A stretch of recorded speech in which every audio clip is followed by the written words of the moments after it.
Hello, my name is Michael Garrick, and this is Popping Culture. My guest today is the very hilarious SuperDad Jones.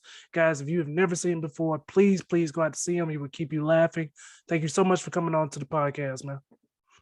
Hey, how you doing, sir? How you doing? Doing good, doing good. Good, brother. We're gonna switch up style. This is just gonna be a basic interview.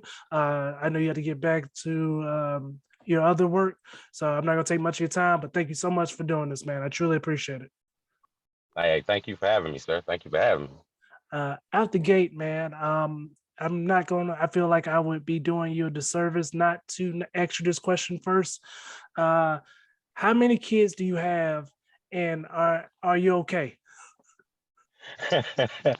Well, yeah, I'm okay. I got 7 kids, as everybody knows, so it's definitely a handful. Like my man said, I got 2 jobs plus the comedy thing going, so I'm round the clock working. I don't even sleep anymore. I'm like a zombie now. I just walk around and do my thing. Nice, nice. Uh, you see a zombie? I bet. I bet. Um, I don't mean to get you in any trouble, but do you have a favorite? Um, no, I definitely have different skill sets, I would say, in every child, but definitely not a favorite, though. Definitely not a favorite. They're all fun to have. I had fun making them, so I gotta have fun taking care of them. I tell you that. That's true. That's true. That's true. My fiance asked me an awkward question one day. She was just like, because I have a stepson. She was just like, if we have our own kid, would you love the biological kid more than your stepson? And I was just like, Right. oh, no reason to ask questions like that. And But I mean, would you? Would you? uh, I'm gonna ask you that question. Would you? ah, I hope not. I feel you. I would hope to I got love them all equally. that. Yeah, I would right, hope. I would right. hope. Okay.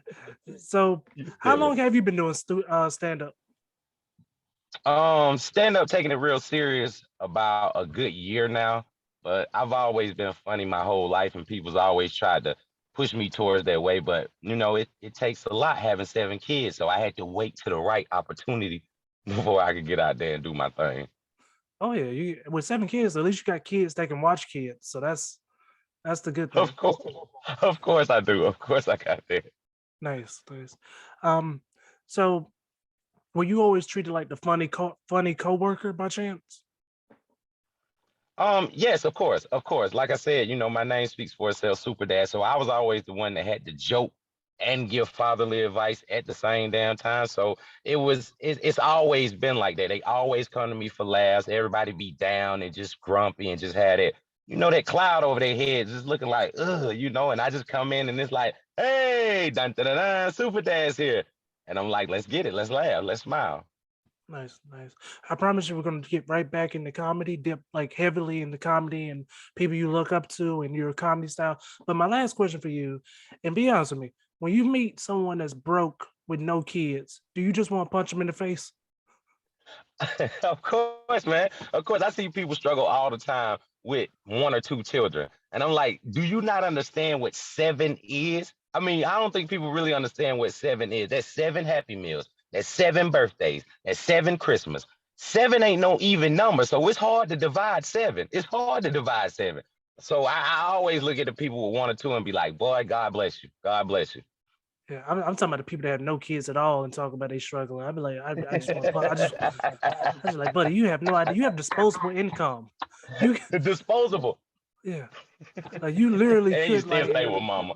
yeah, exactly. You could screw up $1,000 and not worry about somebody else.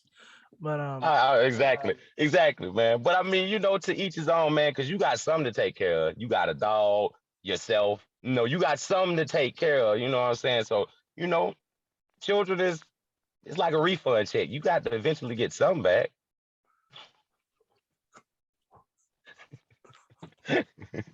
okay, that's good. Use that. I hope you use that on stage. That's hilarious. That's hilarious. Uh, um, so when was the first time you ever killed on stage? Um, the first time I blazed the stage. I mean, I'm blessed. I can honestly say I pray a lot about my comedy genius. I pray that God just guides me and use me as a vessel. And it just felt right. Once I touched the stage, they was like, yo, you perfect, you know. And along the way, I just listened to different people and critique my style, and I ran with it. I love to talk. I am a licensed talker. If you just let me just talk to you all day, I talk your ears off. So I don't mind talking at all, like none. So, that's why I felt like I could kill it. Nice, nice. Um, how would you like explain for people that don't do stand up? How would you explain performing at a bar and performing at a club? Uh, Performing at a bar, it's a little different. You got, I mean, everybody drunk, they might be a little high, you know what I'm saying? And everybody's kind of in a different mindset. So you gotta attack and strike. You gotta talk some noise, you gotta be loud, you gotta be on point. But when you at like a comedy club, they're kind of already groomed to laugh. They're already expecting to laugh. So even if you just do the least amount of thing, wink your eye wrong or just smile or just smiling at the crowd, they're gonna laugh because they're already groomed. With the bar crowd, they're not groomed. They just, they're just there. And if you make them laugh, good to go. But if not, hey, you might get a little rowdy. Might get a little rowdy. True, true. Um, a lot of people talk about paying dues. I kind of see it. I kind of don't see it, if that makes sense. Just because Right, if somebody pops off in a year, they pop off in a year, they deserve it. If it takes you 10 right, years to pop off, that's just your time. Um, right. in theory, when do you think you would feel more comfortable becoming successful? When I mean becoming successful, when do you feel like, okay, you want me to do 30 minutes? I feel like I can do it, no problem. Um, I mean, like, hey, it's like grits. I'm with the instant grits. You know what I'm saying? I'm with the instant bag. I'm with the instant run. You know what I'm saying? But I never got into it for money. So I always just wanted to do it for the laugh. So that's why I feel like genuinely, if I'm gonna blow, I'm gonna blow. It's one of them talent things. Either you got it or you don't. No, you can work hard at it, but either you got it or you don't. And the comedy world, it's a dog eat dog world. I see a lot of people out there, and like you said, some pay dues, some don't. I'm very humble and I'm appreciative of any type of lane or any person that gives me a shout out. I'm very appreciative of that because I know how hard it is to break through that cycle. So, it gets a little crazy with that comedy world. I didn't know y'all was so gritty. I didn't know the comedy world was so gritty. I didn't know I'm that.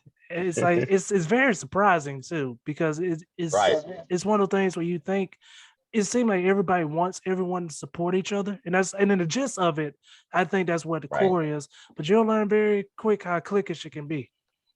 Oh yeah.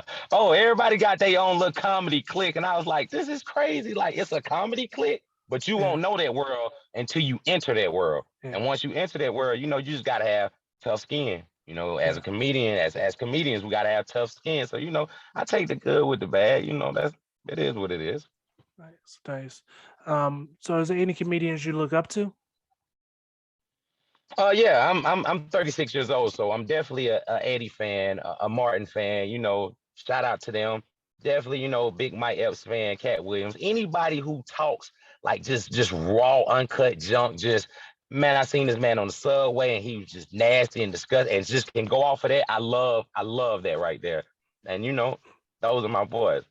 And I used to watch a lot of Seinfeld when I was growing up because we only had regular TV. Shout out to Mama. We only had regular TV, so I'm definitely a Seinfeld fan. Nice, nice. Uh, when it comes to Eddie and Martin, um, taking away what they did in TV and movies, do you think if they had just stuck with stand up, they would still have the same fame they have now? Of course, Eddie. I mean, Eddie killed it with the red leather suit. I mean, that's like one of the iconic performances. And then you got Martin, you got the Run Tell that. I mean, they really could have did their thing just with comedy minus that. But I felt like because they were so great at comedy, it was almost easy to do television. It was almost easy for them boys to do television and movies and stuff. It was easy, you know. Nice. When it comes to Mike Epps, you said Mike Epps is one of the people that you admire. Uh, when looking at more of his new stuff, are you more surprised that he's taken the position of hosting big events, or you really wish he would get back to headlining? Yeah, I'm surprised. The hosting scene. I didn't know it was so big because I see a lot of comedians they want to be host and comedians. So yeah, I am a lot surprised that Mike went to that alley. and I would rather him do a lot more stand up. But hey, I've seen him host, I've seen him do stand up, I've seen him do both, and I mean, he killed it. He's funny in both ways. So, like I said, when you got it, you got it. No matter what your platform is, if you're gonna be funny, you just gonna be funny. Nice, nice. Um, so you said a little bit over a year doing stand up. What's the biggest lesson you've learned so far? Comedians are crazy. Like I said, comedians are crazy. They are crazy. Comedians are crazy. The managers, the promoters, the venue, everybody is just crazy, and a lot of people be looking for self gain and the quick fix and the quick bag. But I've also learned that just humble yourself and just go with the flow and enjoy the moment. It feels good to just be on stage and just to have. If you got one person laughing, you and that one person connected. But I feel like if you got one person, you can make 10 people laugh. You make 10 people laugh, you can make 50 people laugh. So I've always learned just enjoy the moment because you may not have that moment all the time. Nice, nice, and very true. You can definitely Right. do like I feel like I can do. You can kill one night and do good the next. You Right. never want to bomb. Bombing does is a part of the process, but Right. I literally Right. try to limit my bombing to open mics. You know, Correct. Correct. yes, Correct. And not a hard show, but just like if yeah, I'm a bomb, you know the bomb. You feel the rocket going down. Like, hey, I ain't no saving this right here. What I'm saying? I'm gonna oh get on yeah, off stage for y'all. oh yeah. I don't know, man. It depends on when I want. If I really want to try new stuff at the open mic, I'm not scared to hit the trees and shit. I'm like this plane. This plane ain't gonna take off. I'm about to hit all these trees. This Hey. Now that's funny right there. That's it's funny. true too. It's very true. I know it. I can see Uh, the truth is on your face. Like, yeah, I'm willing to crash. So me too, yeah. though. I'm willing to try new stuff. But I tell so many jokes throughout the day, homie. So many jokes out the day, homie. That I feel like all the crash and the BS jokes, I've already said them. So now you just getting the good stuff. Now you getting that good homegrown now. So, are you a fan of writing, or do you like voice record yourself? Both. I'll write some stuff that I feel like really will stick, but I definitely like voice recording. I definitely like to see myself on camera. I talk to myself. I'll stand out on the porch, or I'll get in my car and I'll mimic the stage and do all of that. But I love to just talk to myself and just get it out in the open. Like, hell, if it's funny to me and it sound good to me, I know they got to laugh at this. Hey, I need parenting advice. When you talk to yourself in front of your kids, do they leave you alone? No, they say you and that other dad. You and that other dad.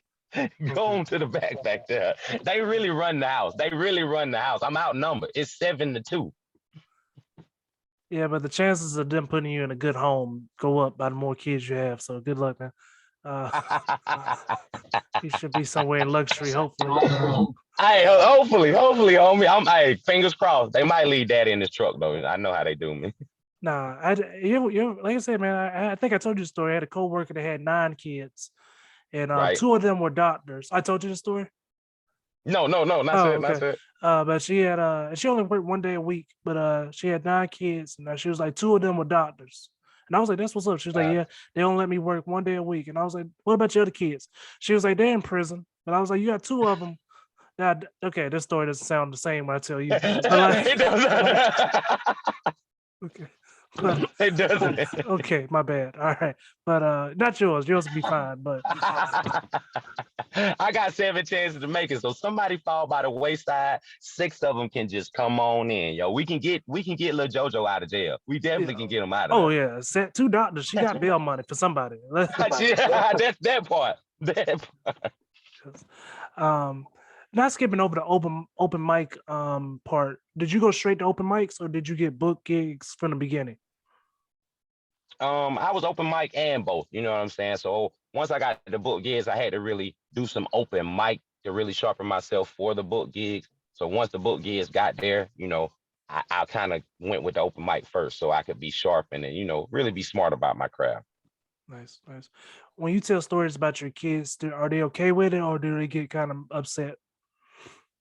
Nah, they're not upset because they know daddy's funny. Even when I'm being mad and being a jerk, they still laugh at me. So that's what I said. I'm always smiling. I'm always telling a joke. So me disciplining is a funny situation, but they definitely know I'm serious. But they definitely gonna laugh. Like, okay, we need to go sit down somewhere. Daddy being serious, but they laughing at the same time. Nice, nice. Besides being a great father, I promise guys, he's a great father. He's also a very great husband. Your wife, every time I've seen your show, she's there. She seems like a great support system. Is there anything you like to say about how she supports you? Oh man, 10 toes down, man. Shout out to the missus, man. Shout out to Miss. My wife is amazing. Words can't even describe it just because she's always been 10 toes down with me. And I feel like that the only way I can repay her is to give her a 1000%. No, she is the best, like the best. Like she's always supported me. And because she worked with children also, she's an educator. It's almost easy just to have children with somebody who's just 10 toes down, man. I mean, I don't know why people be so grumpy in marriage. And I ain't saying everything's perfect, but I'm just saying this lady right here is amazing. I can't let her go. Can't nobody have her. I can't let her go. She's not for sale. She's not for sale. Nice, nice, nice. But it's a beautiful thing to see, man. It's really beautiful. Like I just want to make sure I Thank you. had you. Thank you. Thank you, sir. Thank you. Thank you. Bro. So the go from open mic to now doing shows. Um, what was the most nervousing? That's not even a word. What was the Nervous. step? Yeah, all right. At public school. But what uh, which step did you get most nervous doing? The open mics or doing the paid shows? Paid shows. Paid shows. You're paid to perform. You're paid to be funny. You're paid to be that guy. So you know what I'm saying? That's definitely more nerve wracking than it is. I guess I would say more nerve wracking. Public school. Shout out public. um, I guess, yeah, the open mics, you can be free. Everybody's free in there. Everybody's, feeling good. You want to try some new stuff. You don't want to try some new stuff. It's laid back at the open mic, but paid gig, it's like, yo, you better be funny or I want my 13.99 back. And I'm like, man, it's 13.13. I ain't got it. Tell them I ain't got it, baby. Yeah. Have you ever seen someone get booed? No, no, I haven't seen it. Not yet. Not to say that it's not gonna happen, but I haven't seen it yet. I haven't seen it yet. I haven't been booed yet.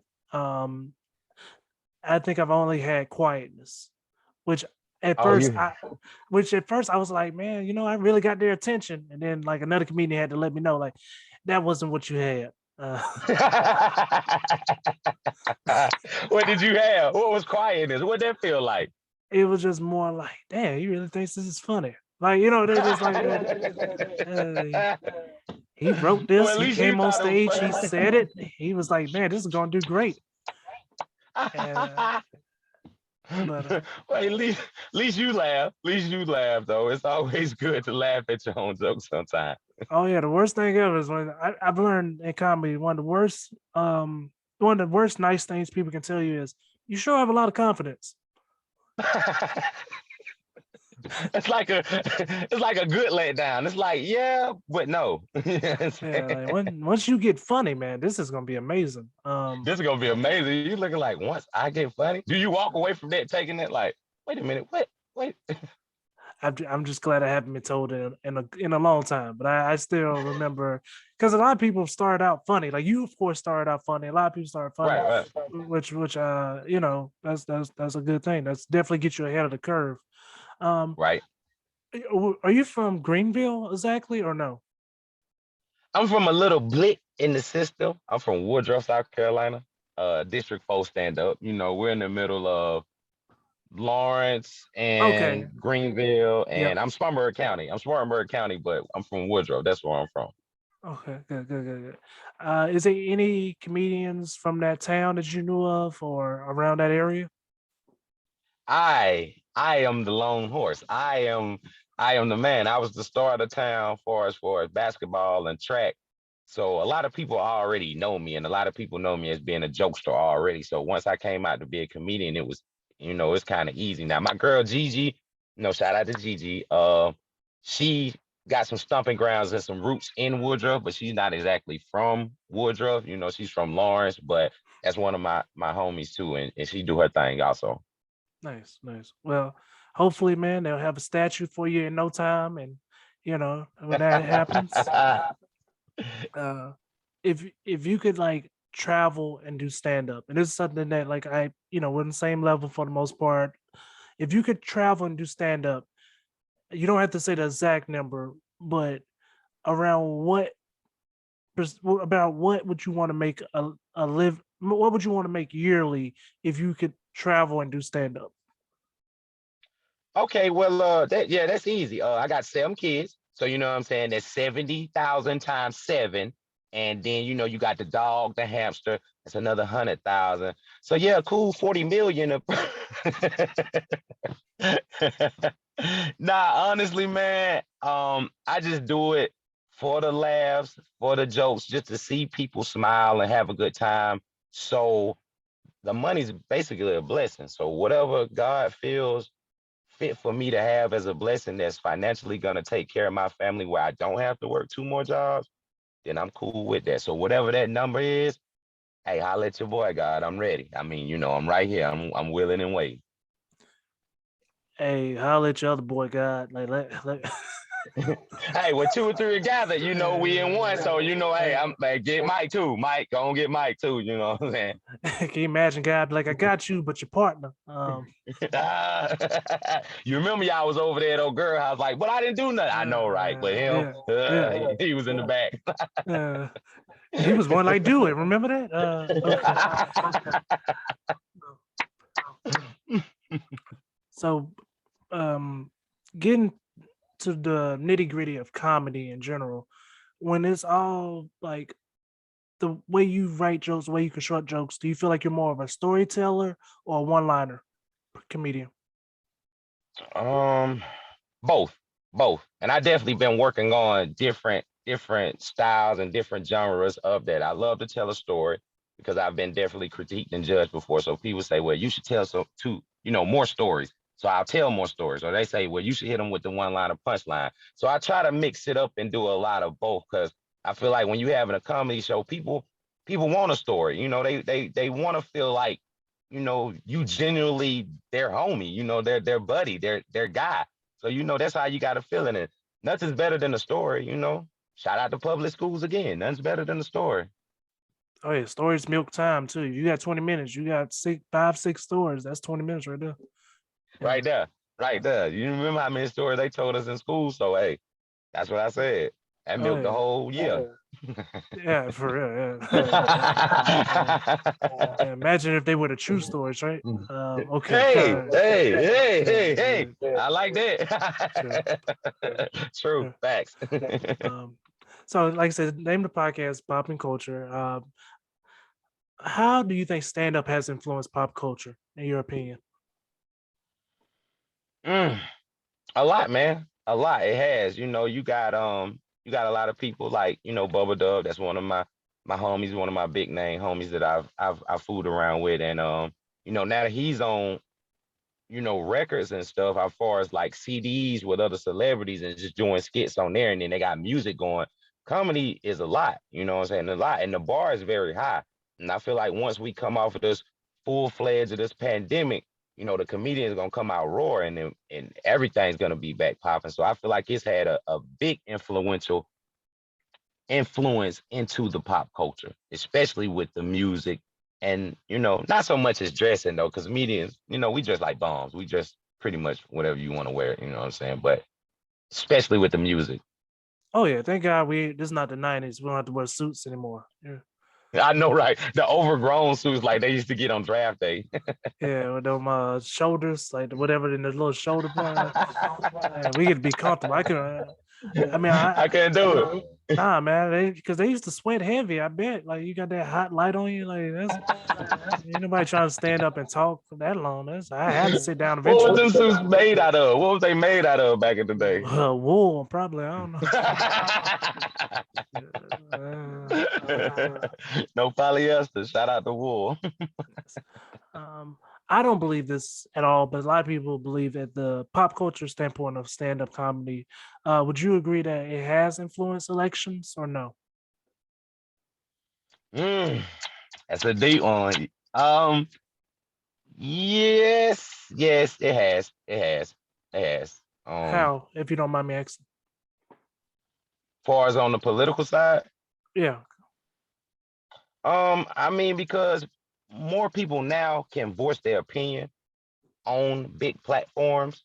So that's why I feel like a lot of times when people have, they're celebrities or they have a little money or just have a platform themselves, it influences a lot of people. Even if you only got 20 people following you, you've influenced those 20 people. And those 20 people may influence another just one person. But now there's 40 people that's influenced off of that one person, maybe talking reckless or maybe talking in the right way. So I feel like any platform that just has more than two or three people, you can influence a lot. And especially with the comedy world, I mean, look at Chappelle. You say one thing that's not for the masses, so quote unquote, it gets a little crazy. It does.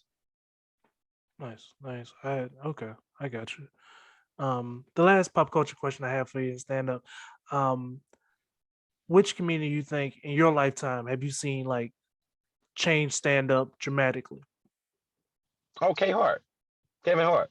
Hands down, Kevin Hart. He's the one that elevated, he changed it. He found a niche within a woven ball of just it's hard to get in that comedian world and really be good. And he figured out a way to get in there and really do his thing and propel off. And I mean propel a lot past a lot of other comedians that have been doing it for many, many years. So yeah, Kevin Hart, he definitely changed that thing up. He definitely did that. Nice, nice. Well, man, thank you so much for coming on the Pop and Culture. Is there anything you want to say to your fans? And please tell them where they can follow you. Hey, to all my fans, I love y'all. I'm your favorite dad, so you know that I love y'all. I got y'all, man. Hey, you can always find Super Dad flying in any city. Check me out all the way across every platform. Super Dad Jones, Super Dad Jones 223. My manager get mad at me, but Super Dad Jones 223 across all the platforms. Make sure you check me out. Shout out to Good Guy Podcast also and Pop Culture Podcast from my boy Mike G. Big Mike. He gonna do big things. So make sure y'all get with my boy. That's my homie right there. Get with him. All right. Thank you so much. Thank you guys for watching and listening. And have an amazing day.